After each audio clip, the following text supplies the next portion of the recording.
Alright, welcome to the next episode of Pimpin in the Kitchen with Pimpin. How's everybody doing this evening? Someone suggested that I make a video of me making a sandwich. I believe that was Cammy. So, here you go. First and only time will I ever let you see the majesty. Here are some ingredients for you. Thai chilies, turkey, head cheese, cucumber, onions, banana pepper, radishes, tomato, mushrooms, relish, horseradish, mustard, spicy kind, rye bread, pickle I've already bitten into because I couldn't wait, aloe drink behind it. Now, let's get it cracking in here. First thing I usually do is chop all my ingredients or slice all my ingredients, and then I set down my base on a plate. Let's get this pickle out of the way. Jewish rye bread, seeded. One, I'm not Jewish, but I just so happen to like rye. Excuse me. Head cheese. If you don't know what this is, you're not doing much. Okay? Lay that down. Then we break out our mustard. Mustard goes here. I need to get a butter knife, so I'll be back.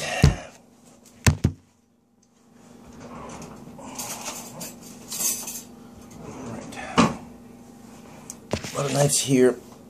Well, usually I have a bunch of smart ass shit to say, but I'm kind of tired right now, so you just let Pimpin do what it does, okay? I'm gonna make this sandwich.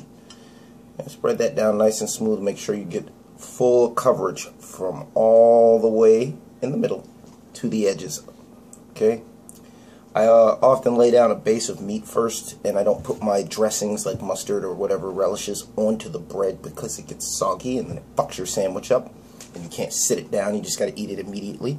And I lay that down, and I use the condiments like mustard and horseradish and such as glue, or as a paste to hold things into the sandwich. So we're going to start with our Thai chilies. I didn't remove the seeds just because I like spicy like that, and Thai chilies are hard to remove the seeds from. So we sprinkle that around. Make sure you get a little bit in every bite. That's the way you do it. That's how it's done. Then you check your Facebook page, because this is why it takes me like 45 minutes to make a sandwich, but I'm speeding up the process here for you guys, which is actually causing me physical pain because I have OCD about this, but I'm fighting it. So we break out our turkey that has a radish stuck to it. Fuck out of here, radish. Now we need to make sure that the turkey slices are to the proper size of the bread. As you can see, it's a little bit longer. So you take these little ends off right there. You can snack on those, or you can use them in a sandwich. Let me go here, one, all the way to the bottom. This isn't big enough to cover the entire piece of bread, so we work that out this way, since our slices are almost symmetrical. Next, we're going to go with another layer of mustard here and move on to our next ingredient. Yeah, I like a lot of mustard. I usually don't do mayo on sandwiches. There's a few sandwiches where mayo can actually go in there, but I'm not a huge mayonnaise fan unless it's in like potato salad or something like that. So usually Pimpin is more well dressed than this, but it's like 10:30 at night. Freaking lay around making sandwiches and shit in my fucking nice ass outfits and shit. Nah, we don't do that. Oh, okay. Let's move on to the flat ingredients. Let's go with the cucumber, sliced really, really thin. Okay. And no, these are not Vlasic stacker slices or anything like that. This is my own cut down cucumber. Yeah. And boom. A little bit of everything in every spot on the sandwich. We're going to go with another slice of head cheese. Okay. Boom. And head cheese is basically a pig's head, or whichever animal you just make it from. Usually you need a fatter animal for it. So we'll go with a pig. And they basically boil the head down, cut all the meat, and run it through a slicer, and then they take the gelatin, the collagen that comes out of the head, and mix that with the meat, and then cool it down so that it congeals, and then there's little pieces of all the meats from the head, little tongue, cheek, you know, muscle tissue, fat, this and that. If you drop this into like a warm piece of water or a warm pot of water, it will dissipate, and then little chunks of whatever meat is in here will be floating around in your soup or your water pot or whatever it is you're trying to use. Okay, now we're going to go with an onion, red onion here. Packs a little more punch than regular onions, and I need to get at, see, you're fucking me up, can't do that. There we go, that's better.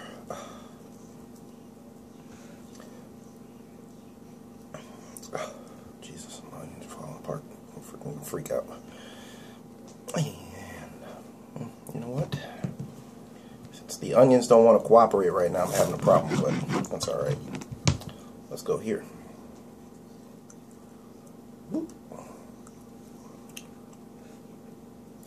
Yeah, that's better. That's better. And then we move on to more turkey. People don't like turkey. I do. This is like cracked pepper roasted turkey, some shit I bought at the grocery store. Sliced number 1. Now we're gonna go with some relish. Usually I get some decadent shit, like some, you know, farmer's market type shit to go on here. But this is just some regular old store-bought relish. And some extra liquid came out of there, you know, reserve inside the relish. So we're going to get that out of there so it doesn't drip every freaking where. Yeah, towel dry that baby. Yeah, like that. We don't let it air dry around here. Alright, and keep that around. Now let's throw that away. Fucking sniffles in this bitch. Horseradish, but that comes in a minute. So let's spread our relish evenly across the sandwich. Nice thin layer, we don't want anything too thick. Now we need something to help hold that relish in there, which is mushroom. Why? It's going to hold the extra liquid that's in the relish, because mushrooms are almost like a sponge. If you put them in water, they will soak up water. And you know, when you rinse mushrooms, you want to use cold water, not hot water.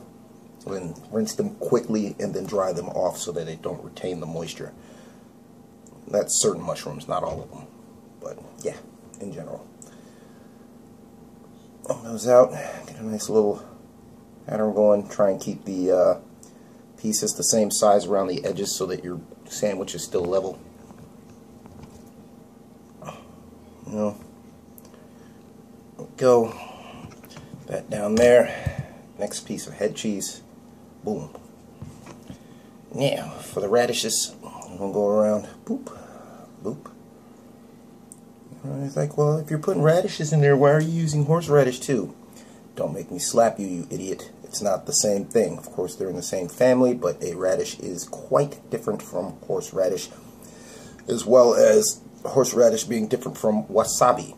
Now, if you're buying wasabi in the grocery store here in America, you probably won't actually be getting wasabi. You're going to get ground horseradish, dried, mixed with mustard powder and green dye. Very, very, very, very few people actually get real wasabi. Why? Because it's expensive as fuck. You can buy the plant and grow it yourself, but you're going to have a hard time doing that. We are almost done here, so we're going to go with the tomato as well. I'm almost running out of, actually, no, we're good. So yeah, plan that out properly. I'm coming down to my last layer, so yeah. It's all about the process here. Tomato. And another one. Boom. Okay. And then here we are. Almost forgot to add that. A little bit here. A little bit there.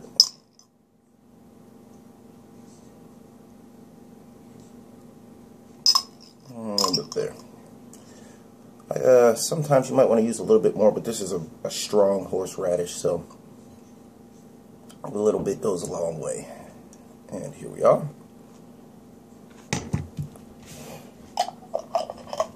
Onions are making my eyes water, fucking nose run, and some more shit. Alright, let's put these couple ingredients away and make this video a couple seconds longer.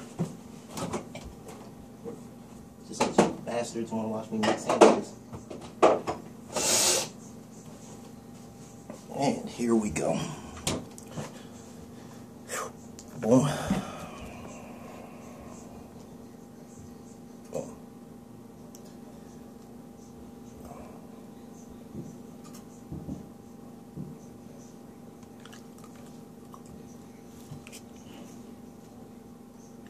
And voila.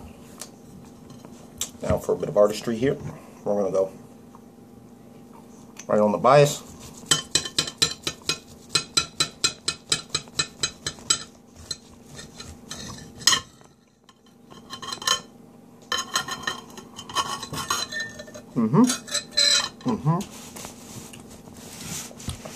And there you have it.